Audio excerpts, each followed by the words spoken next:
Garet. And I'm Daniel. And this is Modern Gays. Today we have Ben Grubb, who is a full-time journalist and editor at the Sydney Morning Herald and the founder of Gay Sydney News, an emerging platform on Instagram. You've interviewed and covered stories on recording artist Troye Sivan, the beauty brand owner and influencer James Charles, and have broken several stories on Sydney's gay scene. You also reported on several international drag icons while they were in the wild for Sydney World Pride. Welcome to Modern Gays. Thank you so much for having me. We got this together very spontaneously. I just happened to be down where you are, and I'm so glad to be here. Yes, we're so thankful to have you on the show, and thanks for being here. Yeah, we've actually been following several of your posts, and they just seem so timely and so relevant, and there's this breaking news aspect to them. And I think what's incredible about the platform that you're sharing on, it's just so immediate and it's in everyone's hands, and it's a great resource where people can be entertained but also learn about important things going on. How did you decide that Instagram or something social would be kind of where you get started? So there are a number of media outlets that started in recent years, specifically tailored towards social media. A lot of Gen Z and millennials even getting their news from social media only. And there's a great Australian company called The Daily Oz that started doing this in Australia. They probably saw it happening in the US, where they saw that you could put 10 Instagram cards on a carousel and put text on them. Companies like Canva started coming out, which made it really easy to like put together these kind of cards that provided information and put graphics in there. And that really made that method popular. And then I started doing it as well. I really like tapping into like the zeitgeist of a particular hyper-local community, because it's what everyone's talking about. And I like bringing that information to people who might not necessarily live in the Sydney Gaybourhood. They might come into it and they're like, well, where's the best place to go? Like what's going on? Which clubs? So it's kind of spurred on from there. You live currently in Sydney, lived in Melbourne, you lived in a lot of places in Australia. You're here now, and we just kind of haphazardly put this chat together because we're a big fan of what you're doing. And you reached out to us on Instagram, posting one of our reels, and then we really were instantly connected, where we were like, oh, hey, let's actually... We were secretly very excited. We're like, oh, let's interview them, because we also didn't really know who was behind Gay Sydney News. And it was kind of exciting to connect on a platform that is really doing what its purpose was, which is to connect people. I think it's so exciting because I've obviously on your post, like you get a lot of traction, you get a lot of engagement. And I think what you do well is you build a community, right? It's like that hyper local focus, like you said. And when something happens, I feel like you bring the community together to bring that awareness. You bringing that attention to what's actually happening locally and like sharing that, I think is so wonderful, because other platforms may not share that. You look at the comments and people are responding to others, and it is a sense of community that I thought was missing. Where there are websites that host this content, but as I say, to get to that younger demographic, you've really got to be on social media. You can't just put a image up that says, go and click the link in the bio and then go off to this other platform and then read the news. You need it to be all on social. In comparison to a platform that is so digital, so ephemeral, and like just changing constantly, to working for an institution like the Sydney Morning Herald, where you are an editor, what is your experience there and working for a media network that has quite a bit of history and a pretty big impact? Working for a mainstream news outlet is really interesting, fascinating. You've got to kind of cover the news everyone needs to know. We're covering all sorts of things, from Indigenous issues, climate change, politics federally, and it's got a massive impact. It has influence. You've got to be focused on what your audience specifically is interested in. And that's kind of like why I enjoyed studying Gay Sydney News, because I'm focusing on exactly what my community is talking about. And I've really enjoyed doing that. With starting Gay Sydney News, you have this outlet to really focus on the type of stories that you are interested in or think that should get more coverage. Do you feel like you have opportunities like that in collaboration with Sydney Morning Herald? Whenever there's a story that comes past my desk, I take it to the Herald. I'm just thinking back, like the first time in my life where living as a gay man intersected with writing for a mainstream media outlet was covering this story where a Sydney person had hacked Grindr. It was in the early days, probably in the early 2010s or so. And what did they do? Yeah, so I found out because one of my sources knew that I had been a part of, like they had hacked me. I looked into it a little bit more and I ended up interviewing the CEO of Grindr. Wow. And I brought this information to them. I'm like, do you know that this is happening? Back then, you could open up Grindr and it would immediately log you in. And that was the thing that caused all of this, because what happened was you could, in technical speak, like you would run your iPhone through a computer and you could see all of the photo things that were, and each one had an individual unique ID, and that individual unique ID was used to log you in to Grindr. Okay. And so when you looked and ran it through a sniffer, it's called, you could see everyone else's unique ID and then you could spoof it. And then you could become their that account. person. Wow. So you could see their favorites. You could pretend to be them. You couldn't see their previous chats, but you could instigate a new chat. Wow. You could see where their location was, like their longitude and latitude. Wow. It was a huge scary. invasion of privacy. Yeah. Do you think that can still happen today? Well, soon after that story, they started usernames and passwords, and I think they've come a long way since then. Back then, there was a US congressman who saw the story, and they were, going after Grindr and saying, "What are you going to do about fixing this?" So it became quite a high-profile story internationally. All because I was a victim of this, I guess, crime. So, that was one of the most interesting stories where I first kind of, brought a story that I had heard from my community and took it globally. Another more recent one that I also took to the Herald that I got from running this community page was during World Pride and Mardi Gras, they decided to monitor the crowd in a certain way. So they set up a few cameras on the street and they used facial recognition to monitor the sentiment of the crowd. I guess you could see also the gap between the distance. And they weren't storing this information, but they could also see if anyone was getting into a fight or whatever, and then notify the police if they needed to. And then they used another technology that was sniffing the location of mobile phones and how many there were in a particular area. I think they did a good job in de-identifying stuff, and I wouldn't be too concerned. But it was just bringing that fact to people that, like, when you see a thing on a wall that says you're being recorded, you don't really see on a wall, you're getting facial recognition applied to you right now. Your mobile phone is being sniffed. So just bringing that awareness and attention to the subject was kind of fascinating. And I'm really happy that the Herald supported publishing that. There should be checks and balances with these systems in place, especially in the media, that hold people accountable for how they're being recorded and is that being communicated to the public. And I think that's what the media is great for, is that it holds people to account and it's a public information resource. And I've definitely enjoyed that aspect of it. With your intention of starting Gay Sydney News, walk us through the origin story. How did it kind of come together, and what was that kind of light bulb moment where you're like, I'm doing this? I think I was sitting on a beach in Coogee and I had been told some information about the new venue of where Poof Doof would be in Sydney. And I was like, do I just tweet it? Like, what do I do with this information? A mainstream media outlet is not going to care about the next venue for where Poof Doof is.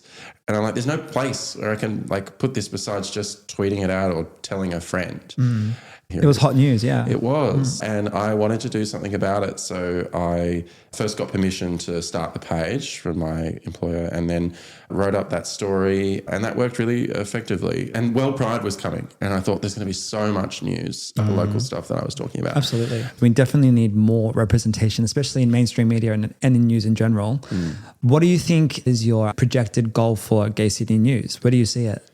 I like being independent, not having advertisers is actually quite a useful thing.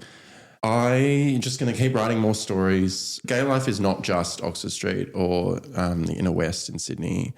It's so much more. There was a new monkeypox case in New South Wales recently. I was surprised during World Pride that there weren't any cases. Then lots of people coming internationally from places that aren't necessarily up to date with the vaccination rollout. How do we get people more aware of like sexual information, PrEP and PEP? Some people don't know about PEP. What's PEP? Post having sex with someone without protection, you can take a medication within the first 72 hours. Sharing information like that, some of the stuff like VIP programs, how to get access to them, clubs closing down, new clubs opening, new nights, just keep covering more news. That's amazing. We did an episode called Gaybourhoods, and obviously Garet's from Los Angeles and I'm from Melbourne, and you were mentioning to us before we started filming this episode that you had lived in different parts of Australia. For our listeners that may be unaware of Sydney, give us some insight into Sydney as a gaybourhood and like maybe some of your thoughts. I grew up in Tasmania. Then I lived on the Sunshine Coast with the parents. Moved down to Sydney, took the leap of faith into journalism. I've moved to Melbourne, moved to Brisbane, and then back to Sydney. So I've seen a lot of the different nightlife aspects of each city. I really like Melbourne. That's why I'm down. I come down every 2 or 3 months to go out. It's a lot of fun. I do notice with Melbourne, you've got to like pick a side, north or south. Yes, this is true. Well, you can do both, but it's difficult. In Sydney, I really like that you can just, start at the bottom of Oxford Street and work your way up. I find that Melbourne people, they're really nice. They want to talk to you. You can go up to them at a club and like introduce yourself to someone that you've not met before. That's harder in Sydney. I think that Sydney is probably more like LA in that sense. I just feel people are quite authentic here. You can find authentic people in Sydney too. It's maybe not in the night scene. What I like about Sydney is that there are some what we call one night only gay nights, but there are more permanent gay LGBT focused venues that are built and operated and owned by gay people or the community. I feel like there's a little bit less of that here in Melbourne. And do you see that? Or that's what I've heard. The people behind these events that are being run are typically from the queer community. Correct. I think Anthony Hocking, the Hockers as he's known, who runs Poof Doof in Melbourne, and bringing that to Sydney as well. Shad Danesi, who runs ARC, he's 70 years old now. Wow. He's still going and running that venue. Stonewall's been around for a long time, also run by members of the queer community. Making sure you've got the event owners that are part of the queer community, like they have a deeper understanding of what's going on. Yeah. I'm always about dynamic points of view and creating spaces for the most inclusive gathering of people. And I think when you have different points of view and different perspectives, especially on like an owner, like an operative owner person who's running a club or venue, if there's variation in their identity, it adds different elements. That's why I love West Hollywood, is because you go from like club to club to another club to another club. Like it's like literally just this huge strip. And if you meet someone at one club, you can like go check out another club, go with your friends and then go back there. Like you can kind of bar hop, I guess you could say. Yeah. And you can do that in Sydney. You absolutely can. I think just talking to the identities of club owners. So in Sydney, you've got your queer community, which would be in the inner west, and you've got your gay community who are on Oxford Street. And there's a bit of something for everyone, I guess. I think that's one thing that I kind of am grappling with at the moment is like I've called myself Gay Sydney News, not Queer Sydney News. And it was a very deliberate reason. I think that when you are hyper-focused, hyper-local, I'm a gay man. Like I don't know enough about the queer community to cover it. And that doesn't mean I won't. And I've thought about that deeply recently. How would you differentiate the two for listeners who don't understand the difference between they're like, isn't gay queer or isn't it the same thing? Well, LGBTI, like G is the gay bit. And then there's lesbian, bi, trans, like so much more to the community. And so, gay is men who are attracted to men. And then queer, I think it's where there's different gender identities, fluidity. There's a lot of quote unquote white gays, a lot of privilege, and they wouldn't go to the Beresford on Sunday. That's why I do like the fact that you've got these different venues. Like there's another bar on Oxford Street called Chingalings that's very queer friendly, run by a guy called Tosh, always behind the bar. He's a really friendly guy and he really tries his best to make it queer friendly and have different artists that are not just gay men in drag. I got called out recently actually because I wanted to do a before and after of drag queens. So, you know, as a boy and as a drag queen. And then a bunch of people, rightly so, said not all drag queens are boys. Correct, yeah. You know, that's a prejudice really that I need to have my privilege checked on. I apologised, and I will absolutely, when I do that series, make sure that it has not just gay guys in it. And that's what I'm talking about when I say it's gay Sydney news. But I think that with this drag queen ban going on in the US and various states, that's important. Like we need to support other people in our community, not just ourselves. That's selfish. Like back in the Stonewall riots, it wasn't just the gay people defending gay rights. It was trans people. It was a whole lot more. It's a and community, we do right? need to make sure that we respect them in the same way that they did for us. Well, with capturing those stories and being so much like on the pulse of a city, and you have had a lot of experience living in many cities across Australia, what is happening kind of under the surface? What maybe isn't getting coverage yet, or maybe can have a little bit more exposure? On Oxford Street recently in Sydney, there's been a lot of verbal abuse and physical violence. And I started covering it like immediately after it happened because I knew about it. And soon after, the ABC started covering it and other outlets as well. That is one thing that you're starting to see the mainstream tune into. The drag queen ban in America, in various states, trans rights being attacked from various groups. You've got a Sydney politician, Alex Greenwich, who was slandered by another politician from One Nation called Mark Latham. It was pretty disgusting, and that got a lot of coverage as well. These human rights violations, making sure that that's covered, because I do think that there is that sentiment coming from the US at the moment around this term of grooming and drag queens, and it's being imported. And some politicians are buying into it. And so where our rights are being attacked, I mean, like in the census, I would like to see same-sex couples recognised in a better way, or sexualities recognised. And I think that's happening. I think it's coming. Being an American living in Australia, I feel like my eyes have opened from a different perspective. Living outside the United States, I do feel what happens in America eventually trickles into this country, especially on the polarized right wing or conservative viewpoints around drag and around gender equity and equality. Victoria is probably the most progressive state out of Australia. Labor in general as a party seems to be more progressive. They didn't go to the last election with the same platform that they did quite a long time ago and lost on. They were going to have someone who would support the Human Rights Commission, and they were going to focus on LGBTI issues, but that's not happened. But maybe things like that will begin to emerge. But yeah, I don't think we're going to get to the same extent, but I do think that there's going to be certain parts of the right side of politics bringing that message here, but I think it will be rejected mostly. Yeah. It's so cool to have that representation that's dynamic, that shows the variance and the kind of complexity and depth of everyone's life, you know, whether you're gay, queer, within the community, on the sidelines or allies, like what's happening within Sydney on a political sphere, on an entertainment and nightlife sphere. What would you say, being a Sydney expert in the gay community and like going out in town? It used to be that when I started going out in like 2010 or 11, you would start your night off at Stonewall, probably at like 10, 11. Then I'm already in bed. I'm too old. Then you would end up at Arc. So you go Stonewall, never mind Arc. And maybe you'd go to Palms if you were feeling it.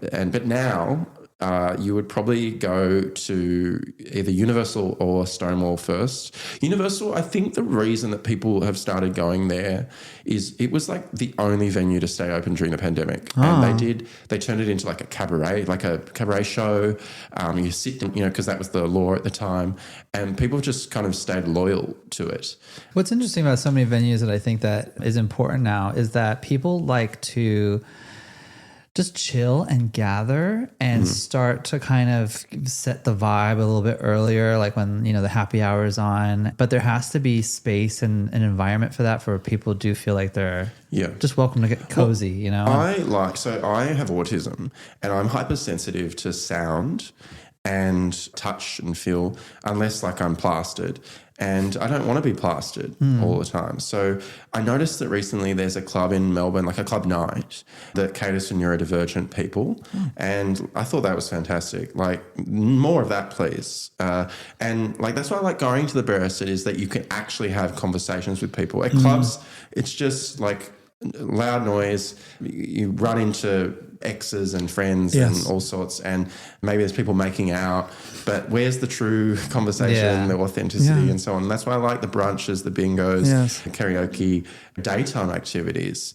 And that's what I hope to foster. Like, one day maybe, you know, I'll do something on Gay Sydney News. It's like, we're going to take over this straight venue for the day and show them what kind of crowd we can bring. Yeah, like one day only. Yes. We'll be there. Or we'll take over, there's a park in Sydney that's like a very gay park. Not at night, but more of a day-friendly dog park in Elizabeth Bay. I think it's called Bear Park. All the gays were going there when you could do picnics.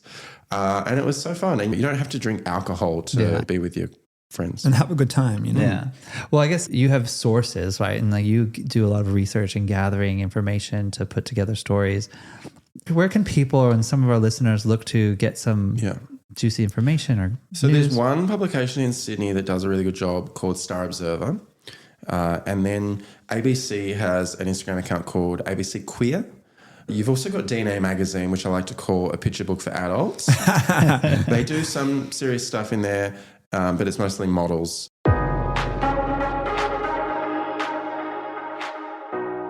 The teaser that you had shared about a project where you want to capture drag queens before and post look application, like, who would be your dream drag queen to be involved in that project? There's a drag queen in Sydney called Miss 3D, and I would love to interview them. An older drag queen, because they've got so much, so many interesting things. They've seen what's happened. They've seen a lot. They've seen a lot. And they're still out there. Yeah. And that's, Mini Cooper's really interesting from that perspective as well. Not saying Mini Cooper's really old, just saying that they've been around for a while. They've seen their experience. They started uploading videos to their YouTube account of these old shows they did at ARC. And I want to see those things come back. Yeah. Wigs by Vanity, another person who runs a wig company, but also is Vanity the drag queen.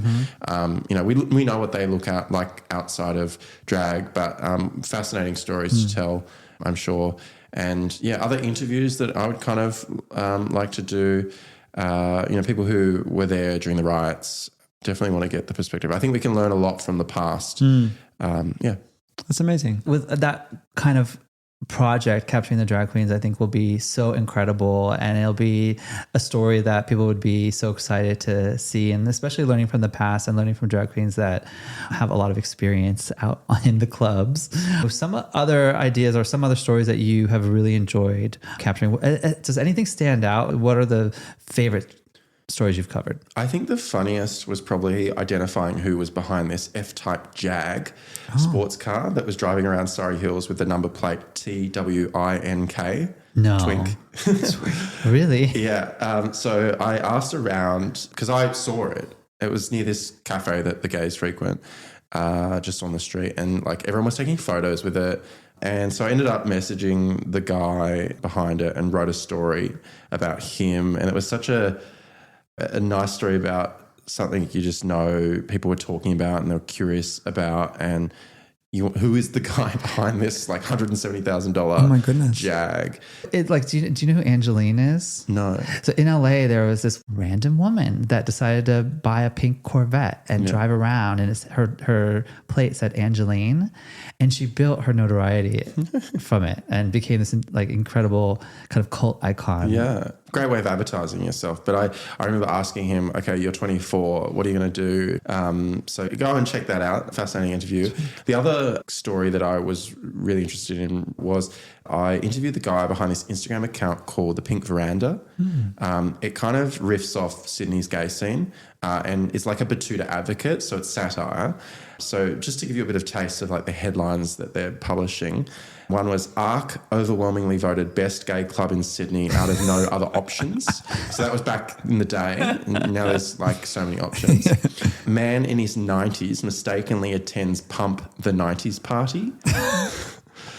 30-something gay man already tired thinking about World Pride 2033. Oh, no. 2023, but 2033 probably we're going to have it again, and I'm very tired of that thought.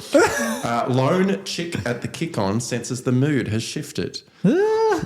Young gay man realizes his personality is just a large repertoire of drag race catchphrases. And one more, gay man feeling the pressure of shredding body fat in time for diversity and inclusion celebration. Get out. Mardi Gras. So fun. Love that. Yeah. That's hilarious. Well, you cover a lot of really important topics that other people should really jump in and learn more about and stay connected. Yeah. But thank you so much for joining us. It was so great to meet you. Thank you for having me. And thank you for doing what you're doing. Again, it's that sense of community, bringing people together. We need more of it. Oh, thank you. It's been amazing. Thank you. So everyone, please tune in and follow Gay Sydney News on Instagram. We'll put information in the show notes on how you can connect and follow along. And until then, see you next episode. We are so appreciative that you have been tuning in and listening to our episodes so far. And if you haven't tuned in, you can listen to our podcast across Apple Podcasts, Spotify, and anywhere podcasts play.